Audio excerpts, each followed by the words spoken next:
Wow, what a wonderful welcome. I feel so warmly embraced when I come to Little Rock. As a matter of fact, when we arrived in late afternoon last Tuesday, I'm a city kid. I have to walk the streets. So after checking in at the hotel, I went walking down Markham Street, and it was a vibrant, urbane scene. Elegant ladies dressed up and men in dark suits all going to the convention center. And there were other people in jeans and t-shirt in February, walking up and down. And I was just reveling in the urbanity of that scene. And then someone said, "Sulu." So that is still my calling card. He said, "Can I get a picture with you?" And of course I accommodated. We had our picture taken together. And I kept walking up the street, and then someone said, "Heroes, Mr. Nakamura." So I had another picture taken there. And I kept walking, and then a woman said, "Howard Stern, we love you."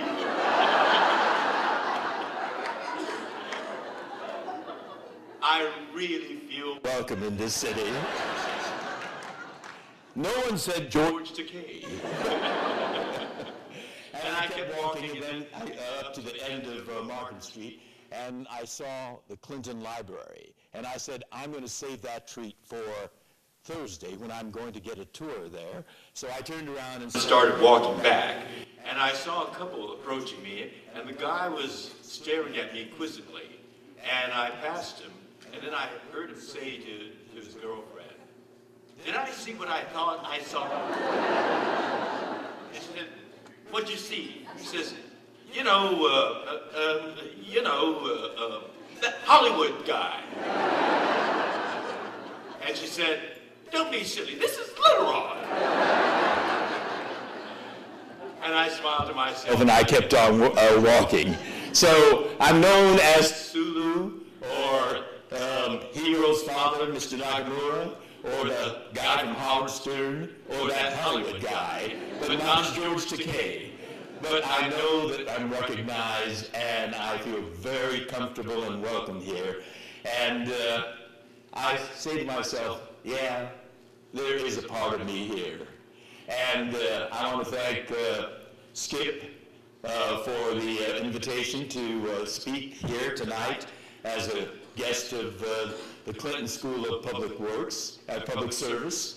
We just had a reception there, and I met many of the people who are students there, and it's really exciting to see this kind of program to build the future of our country and beyond, because many of these people are planning on careers abroad, serving in a public capacity in other and many third world countries.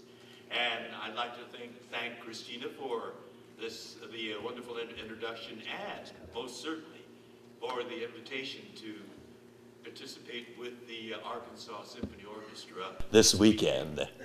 And I'm especially, I think the word is challenged, and I feel a real sense of working as an actor on a very challenging project. As she said, Beethoven's Ninth. It's a wonderful, glorious, anthemic piece. But that's going to be preceded, as she said, by Arnold Schoenberg's very powerful and sobering and chilling piece on the Nazi concentration camp, their extermination camp. And I get to narrate, not narrate, but to become one of the survivors of that horror of World War II. And I do, as Skip said, have a connection here. It happened here in this state. And despite that trying experience that I had during my childhood, I think that ties me that much more deeply. I enjoy meeting the people here and talking with them, but having that history, my history, here in your state, I feel a real bonding here. It was exactly 70 years ago, last Sunday, February 19th, 1942, that President Franklin D. Roosevelt signed an executive order, numbered 9066, which ordered all Japanese Americans on the West Coast to be summarily rounded up and put in 10 barbed wire internment camps in some of the most God-forsaken, desolate places in this country. There were 2 in the blistering hot desert of Arizona. There were 2 here in southeastern Arkansas, in Takei County. And there were internment camps in Wyoming, Idaho, Utah, Colorado, the high plains, the windy, bitterly cold high plains. And there were 2 in California, both in the most desolate places of California. There are many memories that those 120,000 Japanese Americans who were rounded up have of the internment. And there are 120,000 different memories because of the vantage point. I was a 5-year-old child, just turned 5. And my memories, as true and as fond as that of the adults, are very much real to me. But I also now understand and feel very profoundly the memories that my parents had of their experience. Same experience, but different memories. Memories are something that are important for us, and particularly now as an adult. I try to convey the message of the barbed wire internment camps and the injustice of it, but also the violation, the most egregious violation of our Constitution. There were no charges, and in this justice system of the United States, when you're arrested, you have a right to know why you're being arrested. We had no charges, so we could not challenge our arrest in a court of law, a trial. Due process disappeared. This event that happened must not be forgotten. And that is the message that we try to send out with the founding of the Japanese American National Museum, and in 2004, working in partnership with the University of Arkansas at Little Rock. We had a program of discussion and sharing of ideas and experiences and museum exhibits, as well as young people's exhibits in 2004. The message is never forget. But it is surprising how many Americans never knew. This is an important part of our American history. My father used to say, both the greatness and the weakness, the strength and the weakness of American democracy is in the fact that it is a people's democracy. It can be as great as a people can be, but it is as fallible as people are. And he told us that that is why good people have to be actively engaged in the process. Our democracy, in order to be true, is dependent on those good people.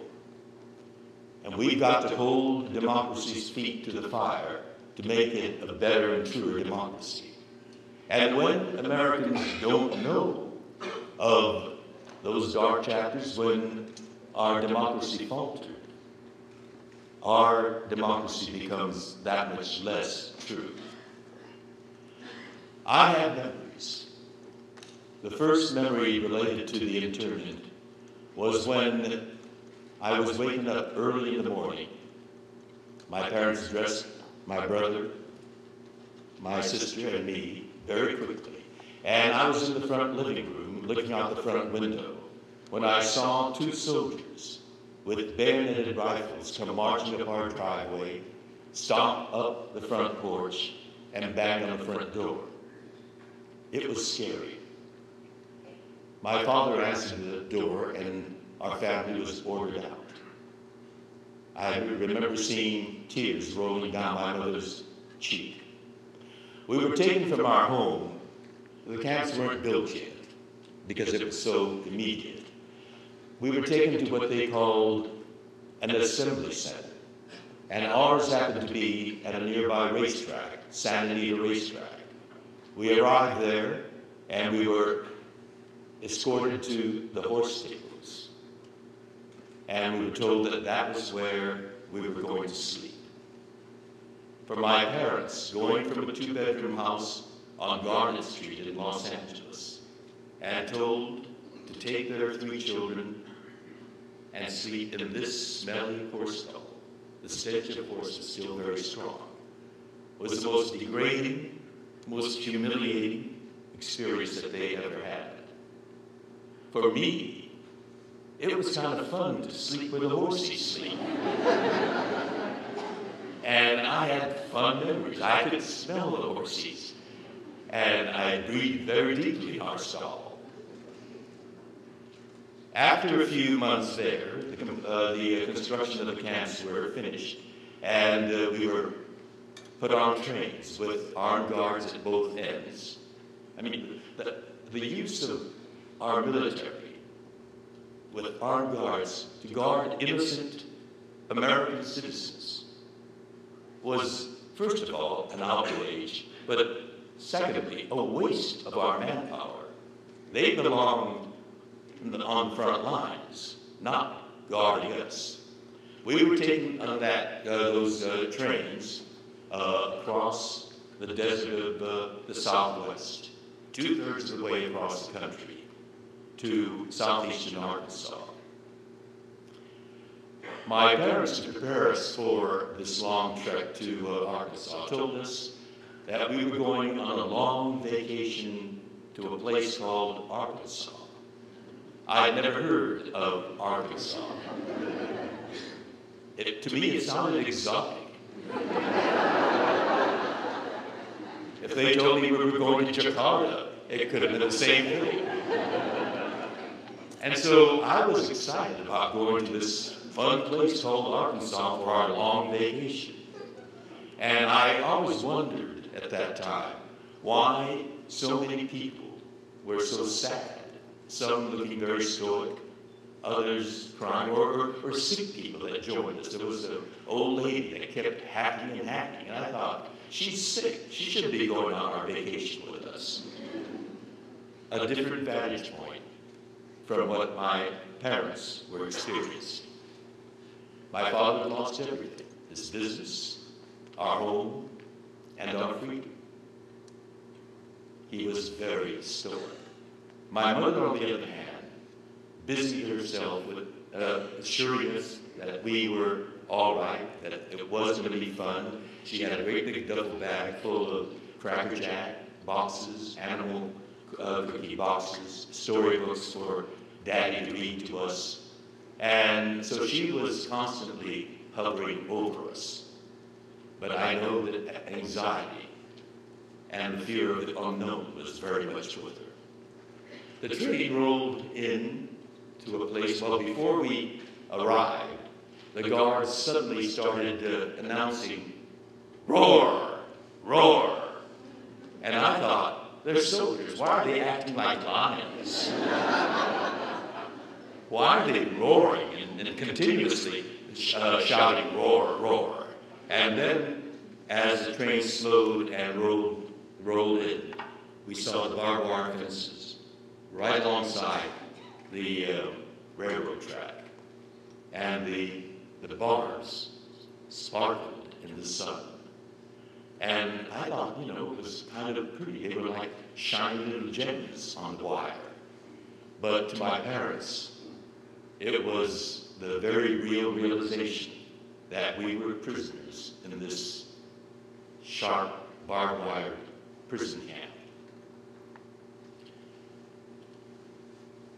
Children are amazingly adaptable. what would be grotesquely abnormal becomes very normal with constant exposure to it. I remember the barbed wire fences. To me, they became no more intimidating than a chain-link fence around a playground.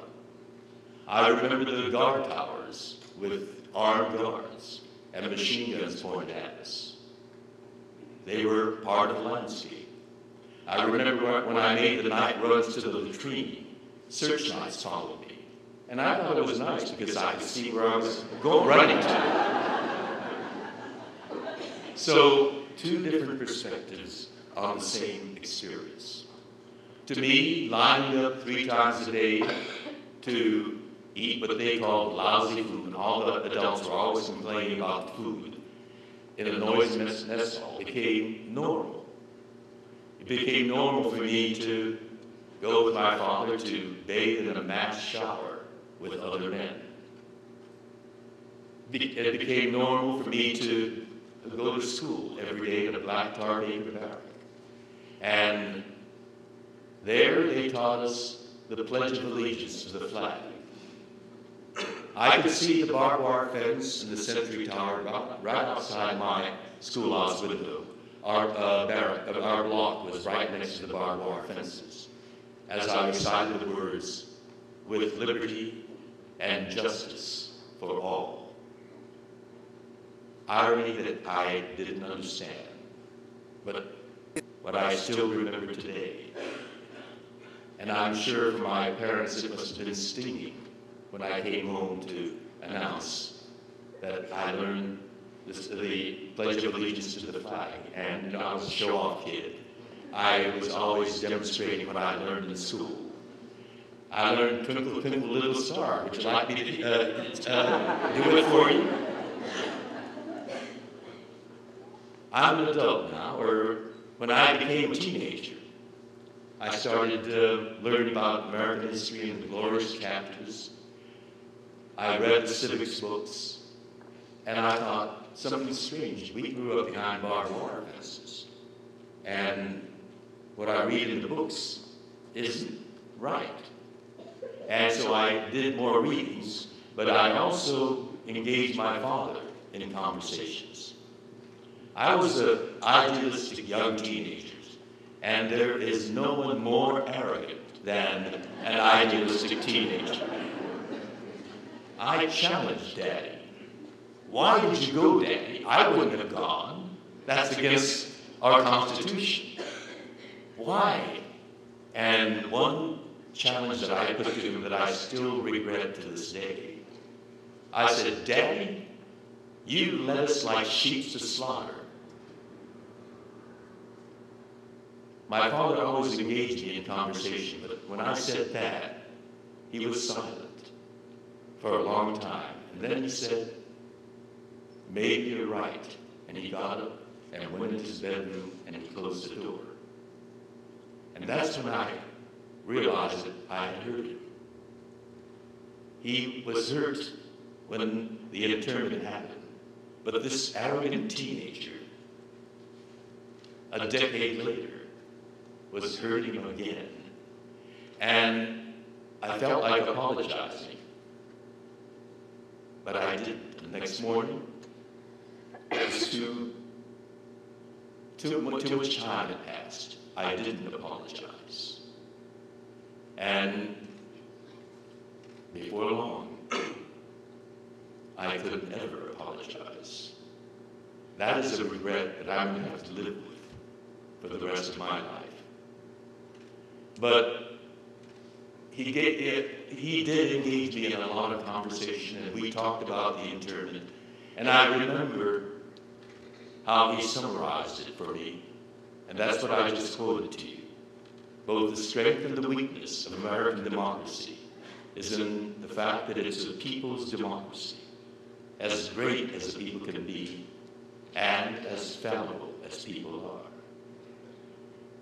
And his message to us, his children, was to be actively engaged in making our democracy truer than what it is. And the more I read about our history, I started to identify our checkered history. When this nation was founded, there was no role for women in the institutions of American society. But because determined women and fair-minded men challenged and debated and marched for equality, today women occupy every role that men used to. In fact, they dominated in certain areas. And we have had 3 women secretaries of state, all strong, powerful contributors to our history. When this nation was founded, the founding fathers who articulated the ideals of our country kept other human beings as slaves. But because those slaves hungered for freedom and justice and struggled for it, and because their sons and daughters and the generations that followed continued the struggle through the Jim Crow years, that today we have African Americans as lawmakers in Congress, and we have an African American as the President of the United States. Whatever success I may have enjoyed, I enjoy because of my parents' guidance and their giving us good educations. And I can be a contributor to our democracy. I'm a firm believer in the ideals of our democracy, but I am also someone who keenly understands its frailty, because the people who make our democracy are frail. And I've been dedicated to making sure that those dark chapters of American history are not forgotten, and not only not forgotten, people take the lesson from them and become active in the process of making our democracy a better democracy.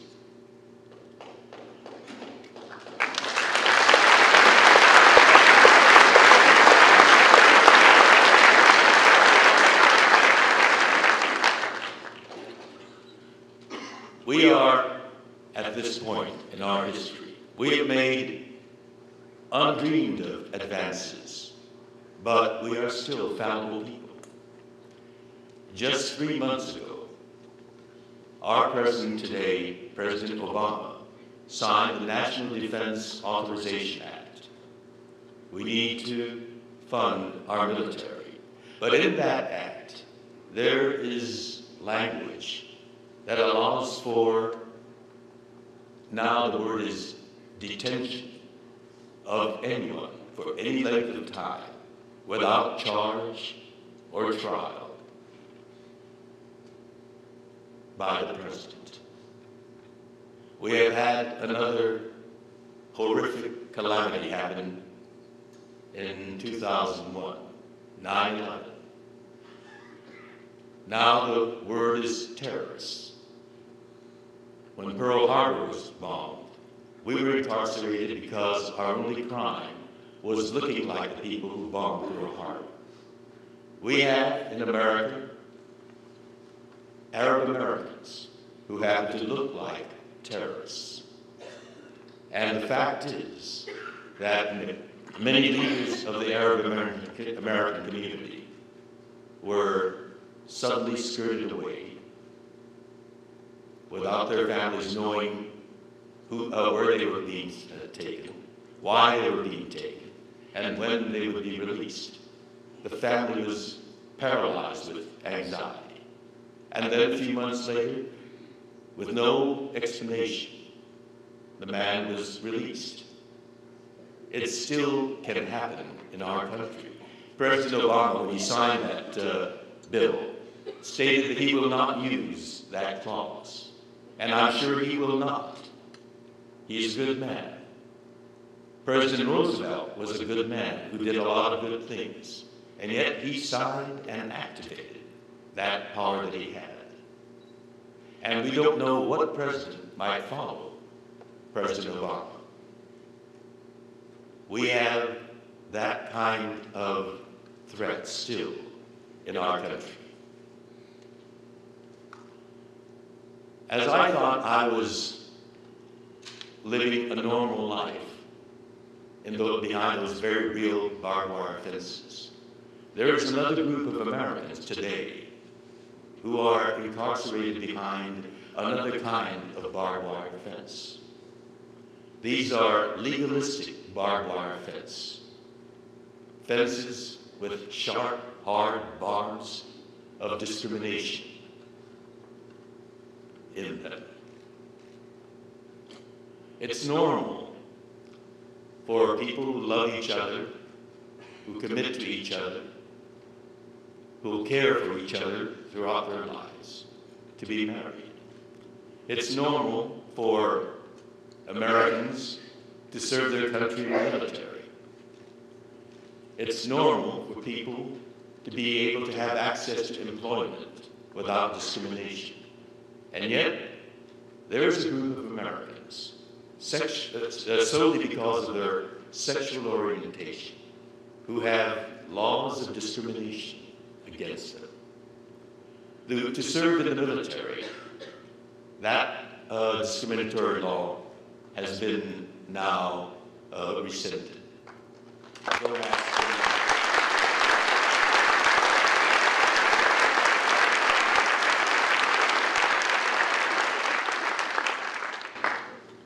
They are courageous, loyal warriors for our democracy. They defend our freedom. And we all, as citizens, have the responsibility and the privilege to defend our country. And yet they were discriminated upon until recent times.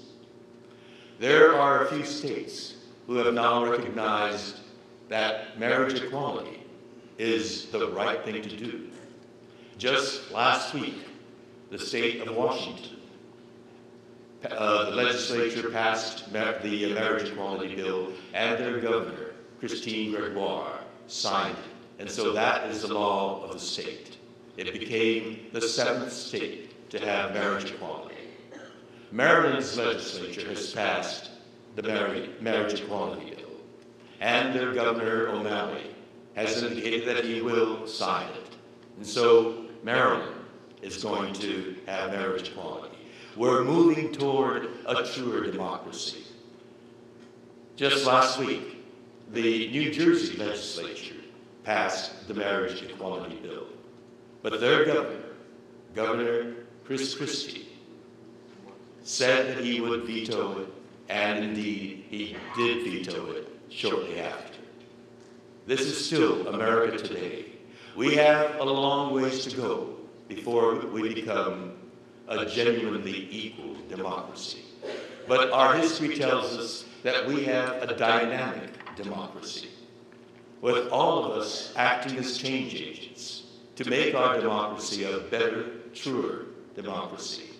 I look forward to the time when we can say there was a time when people of a darker color were abused and used as slaves. There was a time when women, because of their gender, could not fully contribute to the society of our communities and of our country.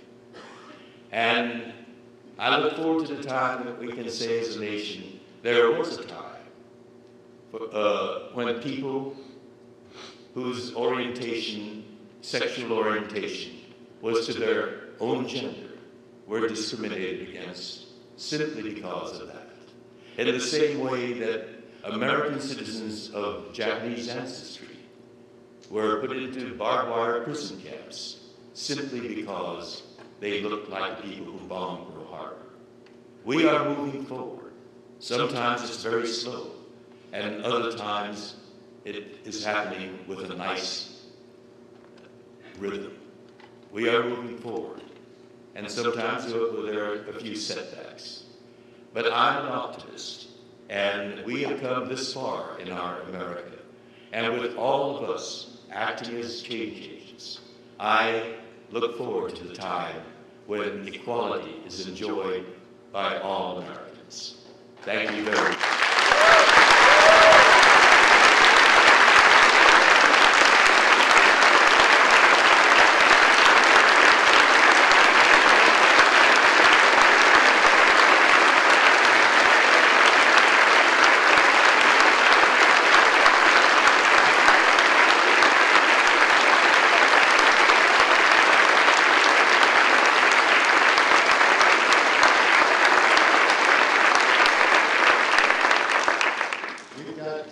we've got time for a few questions. If you would raise your hand, and then please wait for the microphone to get there. I have a question right up here.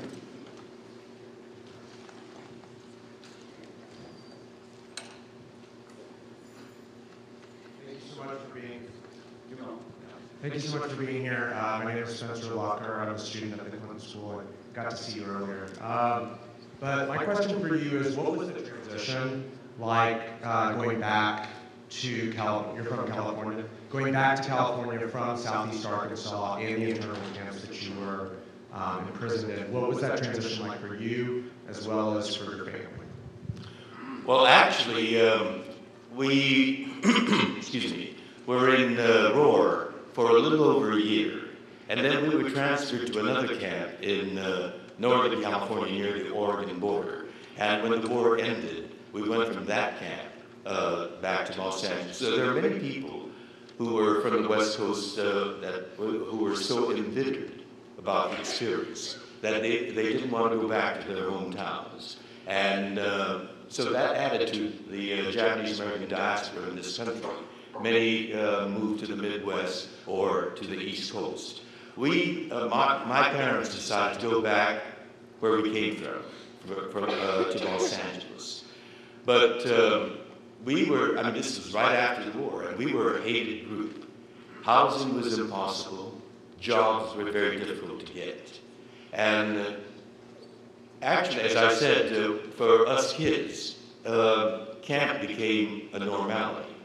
Coming home was a traumatic part for us. Our first home was on Skid Row in downtown Los Angeles, and that was terrifying to us. I was 8 years old by that time, and my baby sister was 4 years old, and my brother was a year younger than me. The stench of urine everywhere on the street, in the hallways of our flophouse for our rights and purposes. And those scary, stinky, ugly people leaning up against the wall, and some would stagger down the street and literally fall and barf in front of us. My sister was so terrified. She said, "Mama, let's go back home." Home was behind the barbed wire fences. My father's first job was as a dishwasher in a Chinatown restaurant. Only other Asians would hire us. But because he was a block manager in camp who maintained the relationship with the camp administration and negotiated differences or difficulties or arguments that happened within the block, or he even served as a marriage counselor to some of the people. Out of camp, those people still looked to my father for assistance and guidance. And so he helped them find jobs. And he opened an employment office in Tokyo and tried to get employment for them. But, the kinds of jobs that he could secure for them all paid a pittance. Janitor, dishwasher, car wash, that kind of jobs. And once he got most of the people employed, he found a dry cleaning shop in East LA in an all-Mexican barrio. We were the only Asian family, much less Japanese, in that area. So we lived there for about 4 years. And my parents worked like the Dickens. I mean, it was long, hard hours. I woke up in the morning hearing my father at the steam presser. Thump, shh, thump, thump, shh, thump. And that's the sound I went to bed to late at night. He worked until the wee hours. And my mother did the mending, the sewing. It was very difficult. But the amazing thing is that in 4 years, in 1950, my parents bought a 3-bedroom home in the old Wilshire district that we lived in. And that, too, was a commentary on America then.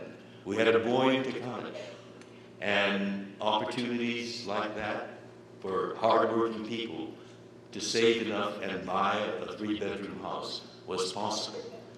And we talk about the progress that has been made, but what about the economy of our country today, when opportunities are limited, unemployment, while coming down, is still very high, and we have the haves and the have-nots, the middle class is thinning out. So we make progress in some directions, and we also have a lot to correct in our society today. Right there at the back. Yes, sir. He's got his hand up right back there. All the way at the back. Mr. Takei, thank you very much. My name is Hikaru Sulu. I'm not from Arkansas as well. But my children have been educated in the United States, gone through elementary school, high school, and now they're in college. One of the comments, of the many comments that you made that was so illuminating to me, was the absence of the information about the internments of the Japanese Americans in our history books. Is there a plan, or is there any? My kids, I can guarantee you, my kids have never read anything in a history book about this.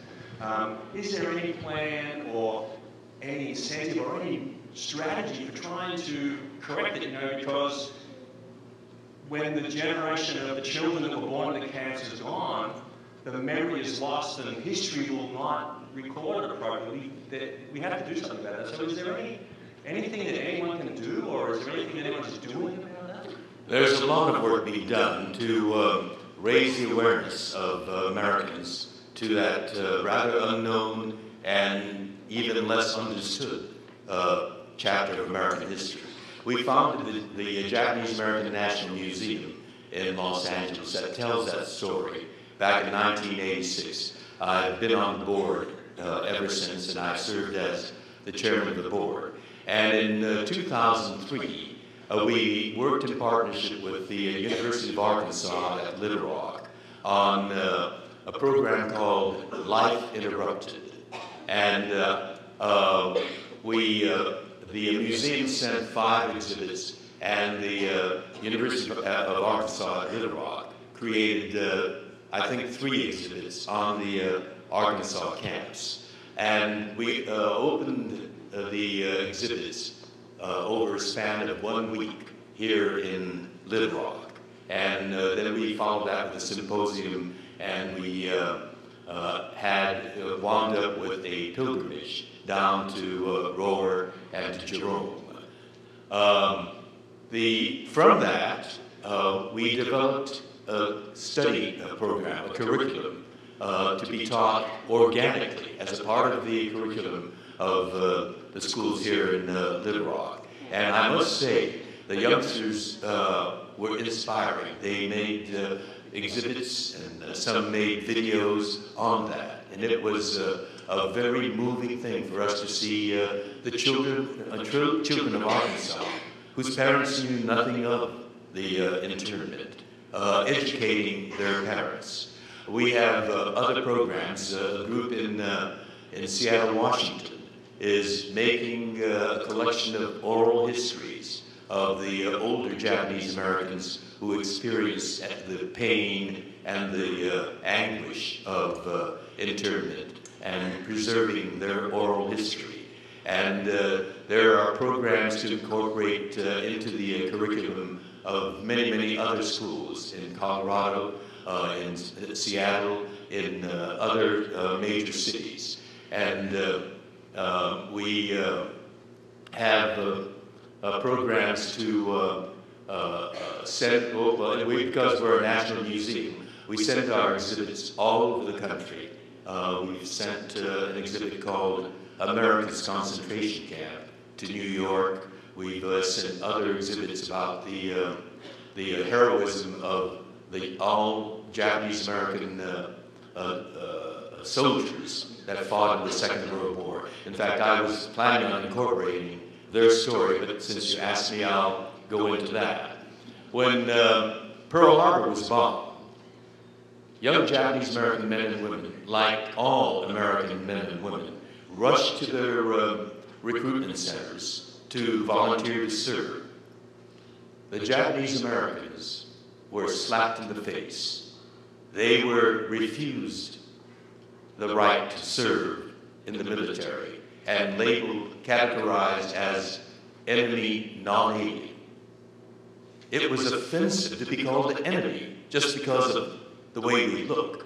But even more outrageous was to call us non-aliens. Non-aliens. What does that mean? That's a citizen. They even took the word citizen away from us. A year into internment, however, the government realized that there's a wartime manpower shortage. And here are these young men who could be serving, who we've imprisoned. And so they decided that we're going to tap those people that they had insulted and denied service. And as suddenly as they picked us up, they opened up the military to Japanese Americans for service.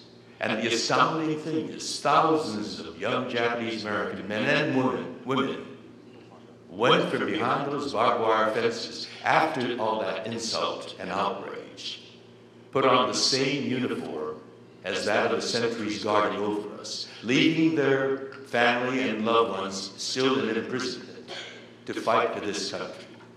They were put into a segregated, all Japanese American unit, the 442nd Regimental Combat Team. They were sent to Europe, and they fought with extraordinary valor and sustained the highest combat casualty rate per capita of any unit of the Second World War. And when they returned, they came back as the most decorated unit of the Second World War. They were welcomed back to the United States on the White House lawn by President Harry Truman, who said to them, "You fought not only the enemy, but prejudice, and you won." There are thousands of Purple Hearts, many Distinguished Service Cross, and 21 Medals of Honor, the highest military recognition that the nation can grant. However, those Medals of Honor came very, very late. In 1999, I received a very special invitation from the White House. An invitation to witness the granting of those 21 Medals of Honor. I went there and I sat there in the White House as I heard the names of those men called out. Many had passed by that time. Those that were there were very elderly. They walked with unsteady steps. Many had leaned on canes, and one was in a wheelchair. One had a loose right sleeve, but he was a senator, United States Senator from Hawaii, Senator Daniel Inouye. He is a bearer of a Medal of Honor as well. There they were, receiving their Medals of Honor more than a half-century late, but in the White House, from the President of the United States, your former governor, President of the United States then, President Bill Clinton. I sat there and my heart was bursting with pride, but also with a sense of poignance. They were old men now. These heroes did their heroic deeds a half a century ago. It was very tardy. After the ceremony, I went up to congratulate all of them, and I asked one of them, "Thank you for what you did. I am deeply indebted to you. But how were you able to do what you did when this government was treating you and your family so shabbily?" And he said, "When I was a kid, I began every school day with the Pledge of Allegiance to the flag. And I meant it.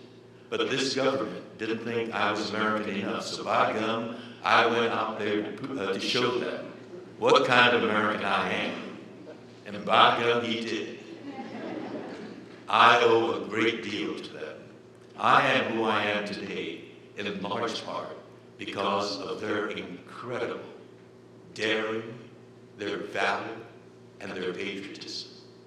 I'm an American today because of them, and because of their heroism, many of the discriminatory laws at that time aimed against Asians started to melt away. There was a law that denied naturalized citizenship to one group of people. Immigrants coming from all over the world could someday aspire to be a naturalized American, except immigrants coming from Asia. They were denied naturalized citizenship simply because they were from Asia. And then California and Oregon and Washington State and the state of Florida, of all states, passed a law called the Alien Land Law. Many Japanese went into farming, as my grandfather was. My maternal grandparents were in farming in the Sacramento area, and that's where my mother was born. Land was very important to them, and yet they couldn't buy the land that they worked because the Alien Land Law said nothing about Asians, but they said land ownership was denied to to aliens ineligible for citizenship. The only aliens ineligible to citizenship were immigrants from Asia. All these laws, anti-miscegenation laws, the Alien Land Law, and the law denying naturalized citizenship, melted away in the 50s, primarily because of the amazing heroism of men of the 442nd. There's another group of Japanese Americans that served in the Pacific. They were the Japanese Americans who were fluent in Japanese. And so they became the eyes and ears of intelligence in the Pacific theater. But their condition was even more dangerous than just fighting in a war.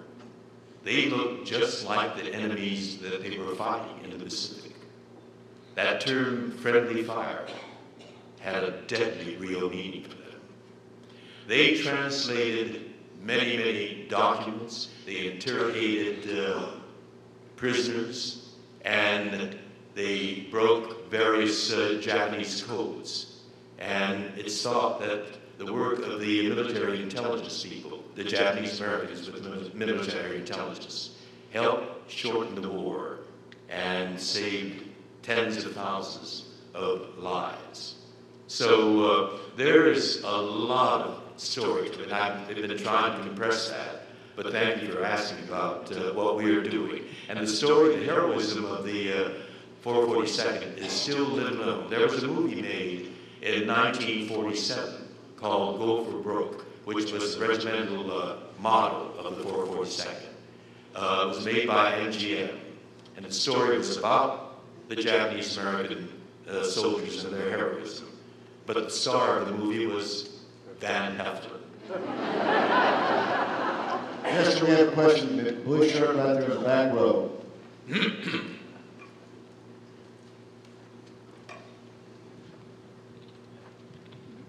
Mr. Takei, during World War II, there were a lot of angry, scared people in this country. And when you all were in the internment camps, I know that there had to be some type of abuse. There's very little, that's talked about and is shown in the media, the old clips and things about abuse.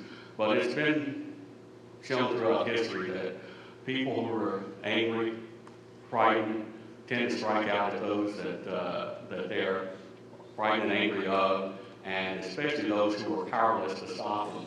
Are you aware of, or did your parents share any types of abuse and the things that went on in the camps, and how were you all able to deal with them? Many people, particularly those that were mentally fragile, were traumatized by the internment. And many essentially committed suicide, but they didn't want to be responsible for their deaths. We were not supposed to approach the barbed wire fence, but there were people that slowly walked toward the barbed wire fence despite the warnings from the guards, and they were shot. I talked about the denial of service by young Japanese Americans. We were all accused of being potential traitors, saboteurs, and fifth column people. And so for the government to tap young Japanese Americans for military service, they wanted to test our loyalty. Now this is a year into internment. They came down with what they called the loyalty questionnaire. It was a series of questions, but there was one question that turned all 10 camps into turmoil. It was one sentence with two ideas, all wedded together. It asked, will you swear your loyalty to the United States of America and forswear your loyalty to the Emperor of Japan? The word forswear was an outrageous word. I mean, for an American citizen to be asked to forswear, you can't forswear something that doesn't exist. To forswear an allegiance to the Emperor, simply because we look like this. They assumed that we had an inborn atavistic loyalty to the Emperor. It was outrageous. So if you answered no, meaning I don't have loyalty to the Emperor to forswear, you were also saying no to the first part. If you answered yes, meaning I will be loyal to the United States, you were fessing up that you had been loyal and that justified the internment. It was a no-win question. My parents said, I am not going to grovel before this government. I am not going to, they took everything. I'm not going to give them my dignity. I have some control over that.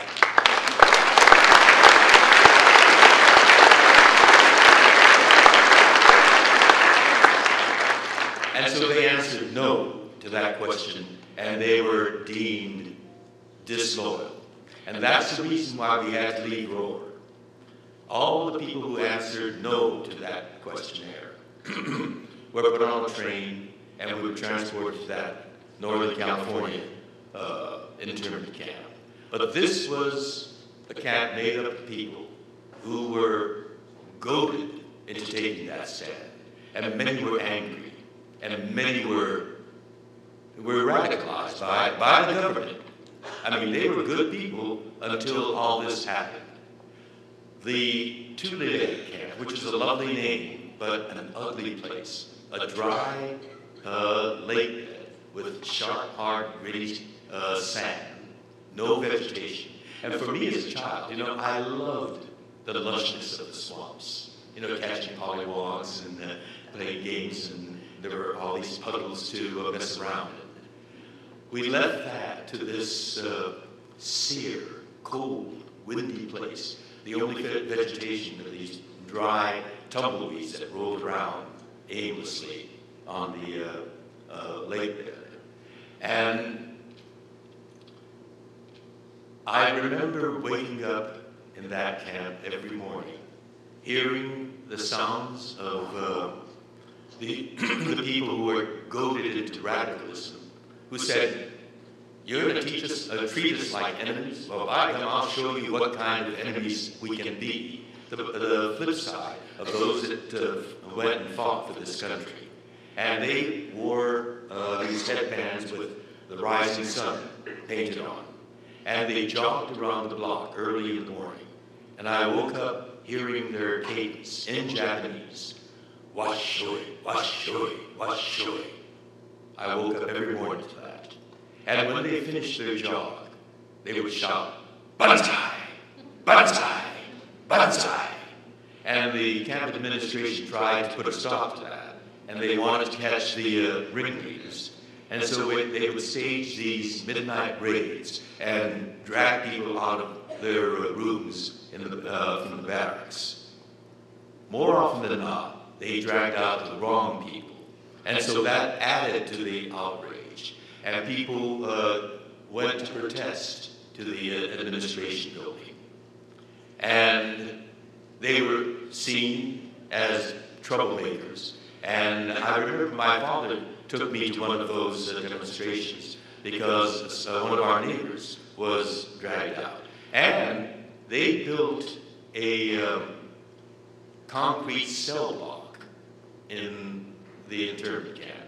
In other words, a concrete prison within a prison camp. And these so-called troublemakers were put into those cells.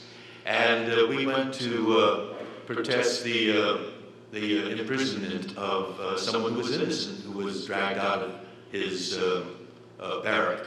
And my father took me with him because we knew that man. And they were shouting and saying he's innocent. And then suddenly the gates opened up and jeeps came roaring in. And there were MPs standing in those jeeps with rifles aimed at us. And we all scattered. And I remember my father taking me by the hand and we ran like bats out of hell. The whole thing scattered. And so there were a lot of outrages and outraged people.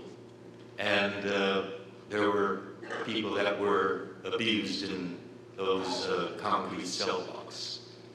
Blood Questions. We have a young man, very back of the room, that may be the youngest person in attendance here. And we're going to let him ask this question.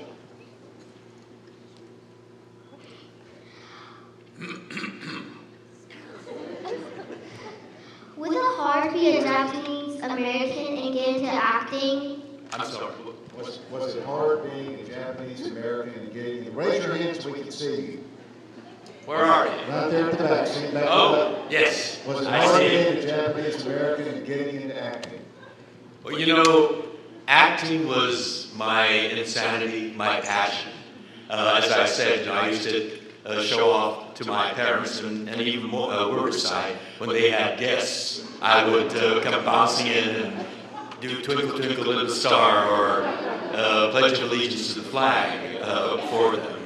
And so I had acting in my blood and in my heart and in my head.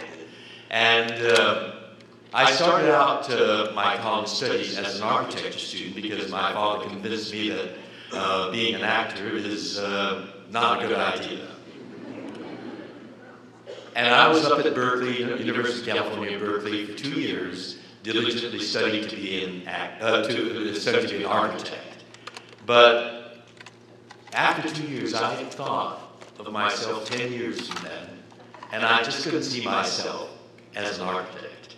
And so I came back down to Los Angeles, and I told my father I wanted to study at the Actors Studio in New York. That's where all the great actors came from, Marlon Brando, James Dean. And I said, "What do you think, Daddy?" And Daddy said, "I knew this discussion would be coming up eventually." And he said, "You're a bullheaded kid, and you're probably going to bull your way into doing that. But then be mindful. New York is a crowded place, and it's a competitive place, and it's an expensive place. And you got to be prepared to do that all on your own. However, your mother and I would like you to have a diploma. And the Actors Studio, as respected as it is, won't give you that. Now, if you insist on studying acting in the theater, here in Los Angeles at UCLA, there's a fine theater arts department, and if you complete your studies there, they will give you that diploma. And because your mother and I want that from you, we will subsidize you. So you decide, New York on your own, or UCLA with subsidy. Ladies and gentlemen, if you've not been to Rohwer, you should go. And you should see the cemetery at Rohwer, which is a very compelling and monumental landmark of everything that was wrong about this country. But it is worth seeing. And remember that there were some courageous people, both within that barbed wire and outside that barbed wire, including the Rosalie Gould family, who did remarkable things. So we're honored to welcome George back to Arkansas. George, thank you for being here. Good luck with the Arkansas Symphony.